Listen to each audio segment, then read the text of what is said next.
मालूम नहीं था वहां एक ग्राह रहता था, उसको कहते एलिगेटर या क्रोकोडाइल गैया। उसने हाथी का पांव पकड़ लिया। आप जानते हैं जलचर है, उसका पानी में जोर ज्यादा होता है। अब तो हाथी ने बहुत जोर लगाया, हथनियों ने भी उसकी पूंछ पकड़ी, 2 हथनियों ने और उनकी 2 और ने पकड़ी। सब हथनियों ने उसको जोर लगा के खींचने का प्रयत्न किया। लंबे समय तक ये चलता रहा, पर वो ग्राह ने उसके चरण नहीं छोड़े। अब तो सब थक गए और उनको छोड़कर चले गए। हाथी अकेला हो गया और अपनी मृत्यु को नजीक देखकर उस समय पूर्व जन्म की जो स्मृति थी वो जाग गई। इसको कहते जात स्मरण। और उन्होंने भगवान विष्णु की पहले जन्म में आराधना की थी, इसलिए यहाँ भी स्तुति करने लगे। ओम नमो भगवते तस्मै यदि तच्चिदात्मकं पुरुषायादि बीजाय परेशाय विधीमहि यस्मिन्निदं यतश्चेदं येनेदं चैदं स्वयं योऽस्मात् परस्मात् परस्तं प्रपद्ये स्वयं भुवम्। और उन्होंने आगे कहा तस्मै नमः परेशाय ब्रह्मण्यनंत शक्ताय अरूपाय यो रूपाय नमः आश्चर्य कर्मणे। इसको कहते गजेंद्र मोक्ष की स्तुति। आप कहीं भी कोर्ट में केस अटक गया हो, कोई भी गड़बड़ हुई है, इसका पाठ करिए, आपका सब जो कोर्ट का काम है खास करके उससे आप छूट जाते हैं। इसके लिए भी इसका पाठ किया जाता है। अब तो गजेंद्र ने स्तुति की और उन्होंने देखा कि मेरा प्राण जा रहा है। उस समय वहां एक कमल था, उठा के भगवान की ओर फेंका और भगवान पाहिमाम त्राहिमाम रक्षमा नारायण जगत गुरु, भगवान आपको नमस्कार है, नारायण अखिल गुरु भगवान नमस्ते। और देखो गोविंद कहते ही भगवान विष्णु वैकुंठ से दौड़ पड़े, गो शब्द सुनते ही निकल पड़े।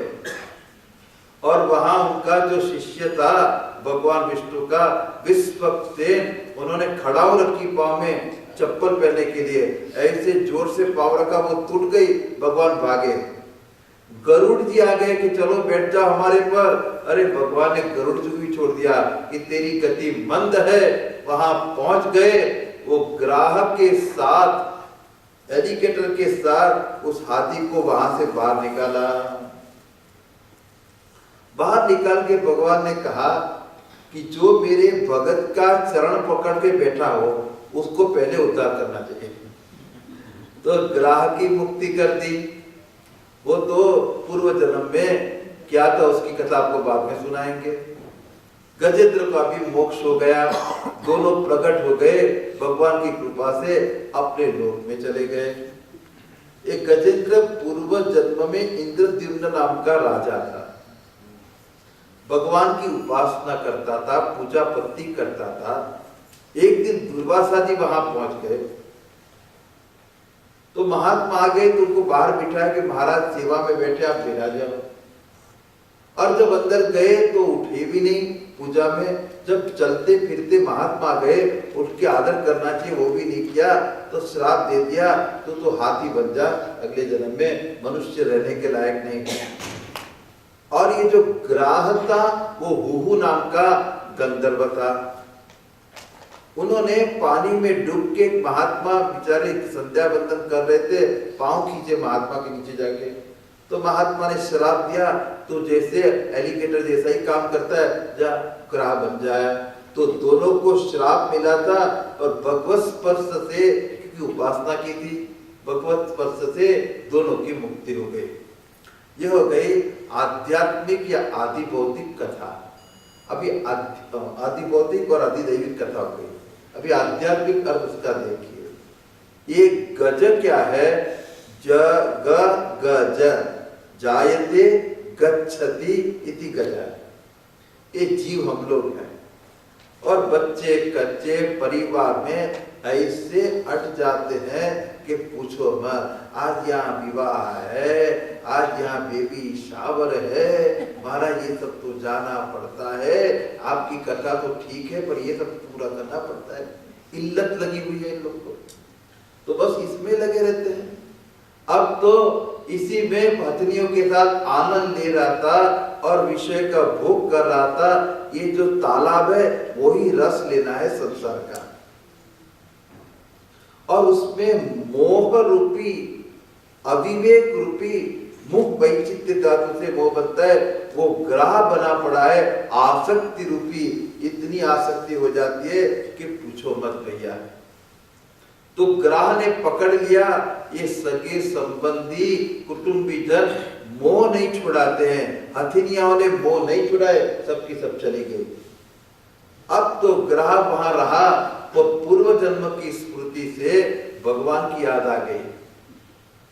ये जगतपते जगत गुरु नारायण कहा, और भगवान गरुड़ पर आरूढ़ होके आए, शब्द पर आरूढ़ होकर आए, और अपने सुदर्शन चक्र सुष्टु दर्शनम यस्मा, अपने स्वरूप का ठीक ठीक दर्शन करा के उनका मोह छुड़ाया, ग्रह को छुड़ाया, और ये जीवत्व जो है गज का शरीर भी छुड़ा के उनको मोक्ष मुक्ति प्राप्त करवा दी। तो आध्यात्मिक दृष्टि से भी ये बहुत बढ़िया बढ़िया कथा है। इसके बाद यहाँ कहते हैं,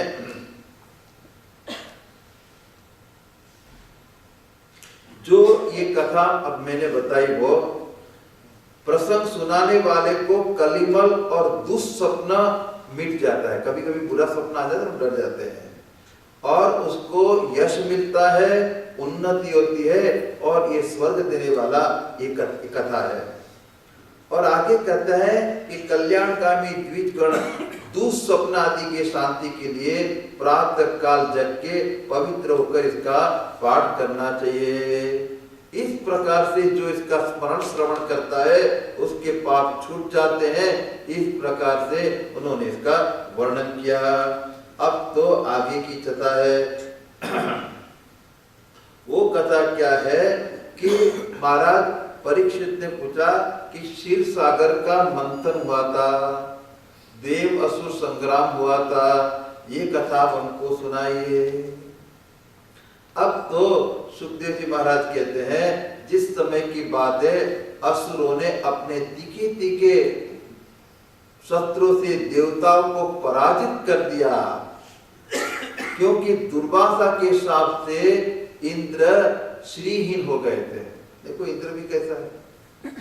एक दिन दुर्वासा जी वैकुंठ से आ रहे थे, उनके पास ऐसी माला थी जो कभी कुंभलाती नहीं थी। वो पहनने से यश और संपत्ति बढ़ने वाली माला थी उनके पास। उन्होंने सोचा मैं तो बाबा जी को क्या करूंगा। रास्ते में ऐरावत हाथी पे चढ़े हुए इंद्र मिल गए, उन्होंने उनके गले में माला डाल दी, और इंद्र को ऐश्वर्य का मत ऐसा चढ़ा था, उसने उनके सामने माला निकालकर अपने हाथी को पहना दी। हाथी ने माला तोड़ के अपने पांव में डाल के कुचलवा दी। अब तो ऐसा देख के दुर्वासा जी ने उनको कह दिया कि तू श्रीहीन हो जा, अब तेरा ऐश्वर्य नष्ट हो जाएगा। इसके लिए अब तो ये असुरों ने उनका राज्य छीन लिया था। अब तो दुर्वासा जी के हिसाब से ये दुखी थे। अब तो गए ब्रह्मा जी के पास, विष्णु भगवान के पास गए, महाराज उपाय बताओ। ब्रह्मा जी हर समय मदद नहीं करेंगे, अभी कोई युक्ति करो। उन्होंने कहा कि देवताओं, मैं शंकर जी, तुम लोग तथा असुर ये भगवान की माया से ही सब बनाते हैं। आप भगवान के शरण में जाकर कोई उद्योग करो। अब तो उन्होंने भगवान के पास गए और भगवान प्रकट हो गए, और भगवान ने मेघ के समान गंभीर वाणी से कहा कि ये बार आप ऐसा करिए कि समुद्र मंथन करिए, और फिर उसके द्वारा रत्नों की प्राप्ति होगी, दोनों को इससे फायदा होगा, ऐसा उद्योग करो। और उन्होंने कहा, भगवान ने कहा, ब्रह्म शंकर देवताओं, तुम लोग सावधान होकर मेरी सलाह सुनो। इस समय असुरों पर काल की कृपा है। जब तक तुम्हारे अभ्युदय उन्नति का समय नहीं आता, तब तक उनके साथ संधि कर लो। संधेयाः सति कार्यार्थ गौरवे। जब अपना दुश्मन बलवान हो और उसके साथ संधि कर लेना चाहिए, उस समय उसके साथ भिड़ना नहीं चाहिए, मेल मिलाप करना चाहिए। और यहाँ दृष्टांत दिया है, बहुत बढ़िया दृष्टांत उन्होंने कहा है, अहि मूषकवत देवा हे अर्थस्य पदविं गतैहि। एक न्याय है अहि और मूषक का। एक बार एक टोकरी में एक चूहा मानी rat and the snake both were caught. अब तो चूहा को डर गया सांप को देख के, तो सांप ने कहा, अरे मूषक जी बिल्कुल डरियो मत, आप तो बड़े होशियार है, बड़े सिद्ध है, ऐसी तारीफ की सांप ने। और कहा कि देखो एक काम करो, आप इस टोकरी में छेद कर दो तो मैं और आप दोनों निकल जाएंगे। चूहा ने कहा, आप उनको खाओगे कि 100 सौगंध खाता हूँ, मैं तेरे को काहे को खाऊंगा, तो बहुत अच्छा है, एक काम कर। अब चूहा ने जब छिद्र बनाया तो पट करके सांप उसको खा के फिर बाहर निकल गया। इसको कहते हैं अहि मूषक वध। तो पहले असुरों के, ये लौकिक है, ये जिज्ञासु के लिए सब बात नहीं है, इस व्यवहार के लिए। तो तुम पहले असुरों के साथ मित्रता कर लो, समुद्र मंथन कर लो, अमृत की प्राप्ति हो जाए, फिर उनको तिलांजलि दे देना। इस प्रकार की सलाह दी गई। अब तुम विलंब मत करिए, अमृत निकालने का प्रयत्न करो। पहले जाके क्षीर सागर में सब प्रकार की घास, तिनके, लताएं, औषधि डाल दो, मंदराचल की मथानी बनाओ, वासुदेव की नीति बनाकर असुरों की और मेरी सहायता से समुद्र मंथन करना। दैत्य को तो अंत में क्या मिलेगा? क्लेश और श्रम मिलेगा, और तुमको मिलेगा अमृत मिल जाएगा। इस प्रकार से भगवान ने कह दिया। देवताओं ने भगवान की बात सुनकर सब के सब चले। कहाँ? जहाँ बलि राजा था वहां चले, वहां जहाँ असुर होते वहां गए, और उनके पास जाके पहले तो असुर डर गए, ये क्यों आए, यानी हम लोग अस्त्र शस्त्र लेके नहीं आए, हम तुम दोनों भाई है, हम सब भगवान की संतान है, देखो हम लोग सब। इस प्रकार के बड़ी अच्छी अच्छी बात कही। इसको कहते हैं इंटरनेशनल कॉन्फ्रेंस जैसे होती है ना, और कुछ नहीं करते, पट्टेबाजी करते रहते हैं। इस प्रकार से उन्होंने कहा। अब तो उन्होंने भी मान लिया कि चलो भाई बहुत बढ़िया काम मिलके करना है, तो सबको एक होके काम करना चाहिए। मंदराचल को उठा के लाए, रास्ते में गिर पड़ा, न दैत्य उठा सके न देवता। तब भगवान आए, देखो भगवान का वो गरुड़ देखो, उन्होंने पट करके भगवान ने गरुड़ पर मंदराचल को रख दिया और क्षीर सागर में डाल दिया। अब वो क्षीर सागर में नीचे जाने लगा तो भगवान ने कच्छप रूप, कच्छप ने टॉर्टोइस का रूप बना के अपनी पीठ पे धारण कर लिया। अब तो देव असुर को कहा मत उसका मंथन शुरू करो, और उन्होंने वासुकी नाग की नीति बनाकर पहले लगे असुर लोग पूछ की ओर गए, देवता लोग उसकी मुंह की ओर गए, मंथन शुरू किया। तब तो देवता लोग के सामने असुर अड़ गए, हम लोग श्रेष्ठ हैं, हम पूंछ नहीं पकड़ेंगे, हम तो वासुकी का मुंह पकड़ेंगे। और ये भी अट गए, नहीं हम श्रेष्ठ है, हम लोग मुंह पकड़ेंगे। देवताओं ने कहा, भगवान इशारा करके कहा चुप चुप, मैं जैसा कहता हूँ ऐसा करो, तुम लोग चले जाओ पूछ की ओर। और असुर को भले वासुकी नाग का मुंह पकड़ने दो, बहुत बढ़िया है, ये तुमसे बड़े हैं, ऐसा क्यों करते हो? बड़े खुश हो गए। देखो भगवान की हाँ में हाँ मिलाने का फायदा। अब जब मंथन करने लगे तो वासुकी के सांस से